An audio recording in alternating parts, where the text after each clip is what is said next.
এই বছর আমি চিনতে শিখেছি মুখোশের আড়ালে লুকিয়ে থাকা মানুষগুলোকে। এই বছর আমাকে শিখিয়েছে মানুষের উপকারের প্রতিদান কতটা নিদারুণভাবে ফেরত দেয়। এই বছর আমি অনেক কিছু হারিয়েছি। বন্ধু হারিয়েছি, বিশ্বাস হারিয়েছি, ভালোবাসা হারিয়েছি, এমনকি নিজেকেও হারিয়ে ফেলেছি। এই বছরটা আমার কাছ থেকে অনেক কিছু যেমন কেড়ে নিয়েছে, পাশাপাশি কিছু মানুষকেও উপহার দিয়েছে। কেউ একজন আমাকে বলেছিল তোমার আর একটু চালাক হওয়া দরকার। তখন আমার কথাটা বুঝে আসে নাই। এই বছর এসে আমি বুঝতে পেরেছি আসলেই আমি নিজেকে যতটা স্ট্রং ভাবি আমি আসলে ততটা স্ট্রং না। তারপর আমি বুঝতে পেরেছি একটা মানুষ আমাকে কত সহজে বোকা বানিয়ে ফেলতে পারে। আমার মা আমাকে সবসময় বলতেন এত সহজে মানুষকে আপন ভাবতে নেই। নাও আই রিয়ালাইজ আসলে মানুষের আচরণ কতটা যন্ত্রণাদায়ক হতে পারে।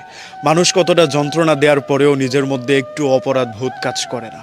মানুষ কীভাবে সূচ হয়ে ঢুকে ফাল হয়ে বেরিয়ে যায়। এই সব কিছুর পেছনে আমি একটা জিনিসকেই দায়ী করব, আমার ভাগ্য।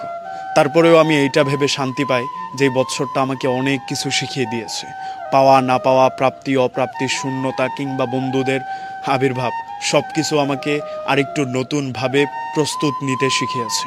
তারপরেও আমি কৃতজ্ঞতা জানাই সেই সব মানুষদের যারা আমার খারাপ সময়ে পাশে এসে দাঁড়িয়ে আমাকে ভরসা দিয়েছিল।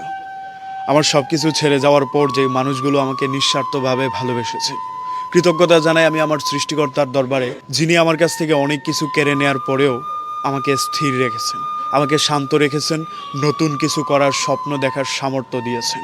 পৃথিবীতে যেসব মানুষ আমাকে ছেড়ে গিয়েছিল তারা ভালো থাকুক। যারা